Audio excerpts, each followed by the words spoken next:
নমস্কার, আমি সুবর্ণা। কেমন আছেন সবাই? আশা করি খুব ভালো আছেন। শুরু করলাম আজকে একটা নতুন ব্লগ নিয়ে। আমেরিকা উইথ বাঙালিয়ানা চ্যানেলের পক্ষ থেকে একটা নতুন ব্লগে আপনাদের সকলকে স্বাগত জানাচ্ছি। আজকে ছিল রবিবার, আর রবিবারের সকালে আমার বর বানিয়েছে ব্রেকফাস্ট। আজকে ব্রেকফাস্ট বানানোর দায়িত্বটা ওরই ছিল। আর দেখুন, এখানে ডিম পাউরুটি বানিয়েছে, খুব সুন্দর খেতে হয়েছিল এটা। আমি এখন সকালবেলায় ডিম পাউরুটি আর চা এই দুটোই কিন্তু ও বানিয়েছিল, এই দুটোই এখন খাচ্ছিলাম বসে বসে। আমেরিকায় কিন্তু নারী পুরুষ উভয়ই কাঁধে কাঁধ মিলিয়ে কাজ করে। কোনো কাজই এখানে ছোট না এবং কোনো কাজই এখানে বড় না। সব কিছুই এখানে সমান চোখে সবাই দেখে। আর তাই এটা সংসারের কাজ, এটা বাইরের কাজ, এরকম কোনো ভেদাভেদ নেই। সবাই সবটা এখানে করে আর হেল্পও করে। তো এই যে আমার বর এখন অফিস চলে যাচ্ছে, এবার সারাদিনের লাঞ্চের দায়িত্বটা পড়েছে আমার ভাগে, ওটা আমাকে বানাতে হবে এখন। আজকে রবিবার, আর রবিবারেও আমার বরকে অফিস যেতে হচ্ছে এখন। রবিবারের সকালেও অফিস যেতে হচ্ছে, ভাবা যায়? মানে রবিবারের দিন মানে একটু মানে কি বলবো, একটু অলসামি, একটু বাড়িতে থাকা, সেটাও নেই, সেটাও অফিস যেতে হচ্ছে। মানে কালকেও গেছিলো শনিবারে, আজকেও তাই। তো চলো, আমি এখন সময় নষ্ট না করে রান্না টান্না করে নিই, কারণ বাড়ি ফিরে আজকে খাওয়া দাওয়া হবে, লাঞ্চ একসাথে। তো এই দুটো দিনই তাড়াতাড়ি বাড়ি ফেরার চেষ্টা করি, মানে ওই আজকে ফুল ডে ওয়ার্ক নেই, ওই 2-3 ঘন্টার জন্য যেতে হয়। তাহলে চলো শুরু করা যাক। আমার বর এখন ম্যারিনেট করে দিয়ে গেছে, এটা হচ্ছে মাশরুম, এটা হচ্ছে চিকেন। সো এই দুটোকে আমি এখন রান্না করব। তার জন্য আমি এবার কিছু যেগুলো লাগবে, আলু পেঁয়াজ এগুলো এখন কেটে নিই।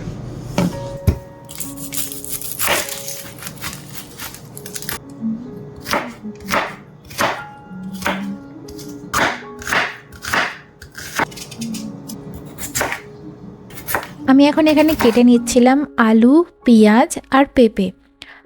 আজকে চিকেনটা বানাবো পেঁপে আর আলু দিয়ে, আর মাশরুমেতে কিছু দেবো না, ওটা সিম্পলি বানাবো পেঁয়াজ টিয়াজ এসব দিয়ে। তো আমি এখন এখানে পেঁপে কাটছিলাম। একটা পেঁপের দাম এখানে প্রায় $4 থেকে $5, মানে ধরুন ওই, মানে ছোট্ট একটা পেঁপের কথা বললাম, মানে ধরুন ওই 500-600 টাকাই পড়ছে। তো এরকমই দাম এখানে এক একটা পেঁপের। তো আমি মিস করি আমার বাড়ির পেঁপে গাছটাকে, কারণ ওখানে অনেক পেঁপে হতো আর সবাইকে গ্রামে আমার মা দিত ফ্রিতে। তো এখানে এসে এখন পেঁপে কিনতে হচ্ছে। যাই হোক, পেঁপেটা আমি এখন এখানে মাইক্রোওভেনে সেদ্ধ করে নেব। আর তার জন্য এখানে একটু মশলা বানিয়ে নিচ্ছি চিকেনের জন্য। ধনেপাতা, টমেটো, পেঁয়াজ এগুলো সব কিছু একসাথে বেটে নিলাম, একটা পেস্ট বানিয়ে নিলাম। এটাই আমি চিংড়ি মাছের তরকারিতেও একটু দিয়ে দেব, আর চিকেনটাতে দেবো। চলো, এটা এখন বাটা হয়ে গেছে, এবার শুরু করি। এবার এখানে পেঁয়াজ ভেজে নিয়ে এই মশলাটাকে দিয়ে দিলাম কষাতে চিকেনের জন্য। এবার একটু আদা রসুন বাটা দিয়ে দিলাম। আদা রসুন বাটাটা রেডিমেড থাকে, তাই একটা হেডেক কম, নাহলে ওটাকেও এখন বাটো ছাড়াও অনেক ঝামেলা।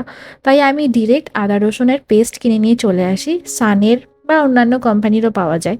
তো আমি এখানে বেসিক যে মশলাগুলো থাকে সেগুলো দিয়ে দিলাম, হলুদ গুঁড়ো, নুন, তারপর হচ্ছে কাশ্মীরি লঙ্কা, জিরে গুঁড়ো, ধনে গুঁড়ো, এগুলো সব দিয়ে দিলাম। আর একটু চিনিও দিয়েছিলাম। এবার মশলাটা কষাতে দিলাম। তোমরা তো জানোই আমি একটা রান্না একবারে একটা একটা করে আস্তে আস্তে করতে পারি না, আমি একসাথে 3টে উনুনের মধ্যে চাপিয়ে দিই, 3টে জায়গায় আমার রান্না হতে থাকে। একদিকে হচ্ছে চিকেন, এইদিকে আছে চিংড়ি, আর এরপরে মাশরুমটাও চাপিয়ে দেব। এই যে এখন এই দেখো পেঁপেটা সেদ্ধ হয়ে গেছে। আমি এখন একটু দেখছিলাম খুন্তি দিয়ে এটাকে কেটে যে পেঁপেটা সেদ্ধ হয়েছে কিনা। আর এদিকে চিংড়ি মাছটাও ভাজতে দিয়ে দিয়েছিলাম এখানে। এই ভিডিওটা দেখার পর আপনাদের হয়তো অনেকেরই মনে হতে পারে যে তোমার বর কাজ করে দিচ্ছে, তোমাকে হেল্প করছে, মানে তুমি খুবই ভাগ্যবতী। অথবা উল্টো দিকে আবার অনেকের এটাও মনে হতে পারে যে এটাকে বাঁকা চোখে দেখতে পারেন। কিন্তু আমার মনে হয় যে প্রবাসে এটা একটা প্রয়োজনীয়তা এবং পারস্পরিক সম্মান, এটাই হলো নর্মাল। কারণ এখানে লাকি হওয়ার কোনো ব্যাপার নেই, আর কাজ করাটাও কোনো লজ্জার বিষয় নয়। আমেরিকায় আমাদের জীবনটা এমন, যেখানে একা হাতে সব সামলানো প্রায় অসম্ভব। সারা দিন এবং সারা সপ্তাহ কাজের পর উইকেন্ডেও যদি শুধু একজনই রান্নাঘরে পড়ে থাকতে হয়, তবে সেটা তো অন্যায়, তাই না? এখানে হেল্প না করলে একা মানুষ পেরে উঠবে না। জীবনটা তো আমাদের দুজনের, তাই কাজগুলো কেন শুধু একজনের হবে? আমরা এখানে শিখি যে ঘর গোছানো বা রান্না করাটা কোনো মেয়েদের কাজ নয় শুধু, এটা টিকে থাকার জন্য একটা জীবন দক্ষতা।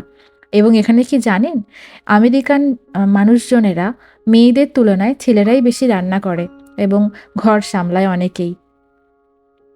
তাই এটাকে হেল্প করা না বলে আমি বলি যে ভাগ করে নেওয়া। যখন ও পাশে এসে দাঁড়ায় তখন কাজটা শুধু তাড়াতাড়ি শেষ হয় না, আমাদের সম্পর্কটাও আরও সহজ হয়। আপনাদের কি মনে হয়, কাজ ভাগ করে নেওয়াটা কি ভাগ্যের ব্যাপার নাকি অভ্যাসের?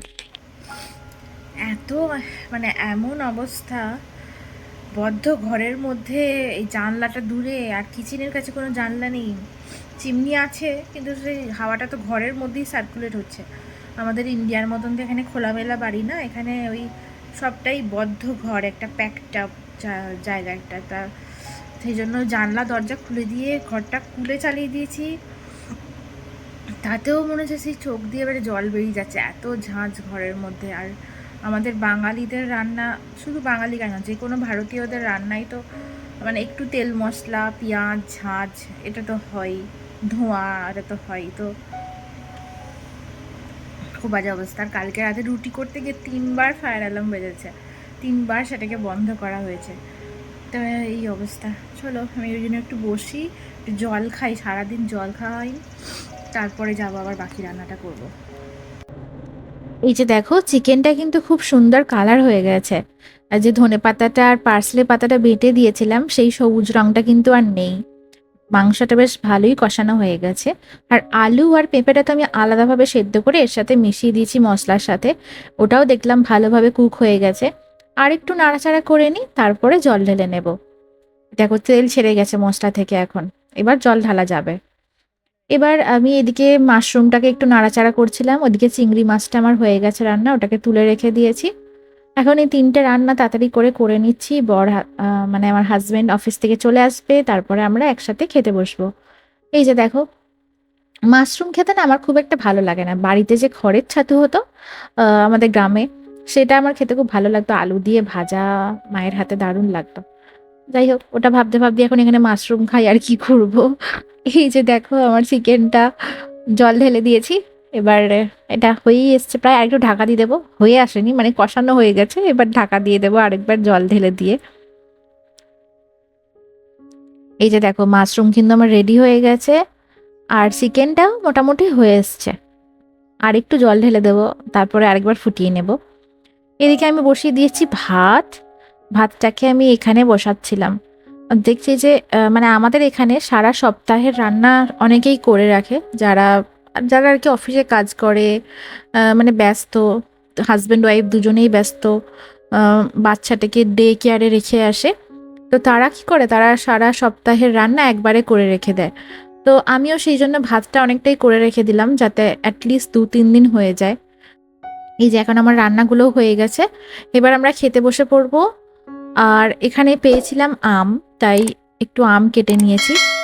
আর কালকের উচ্ছে আলু ভাজা আর পোস্ত ছিল, সেটাও বের করে গরম করে নিয়েছি মাইক্রোওভেনে।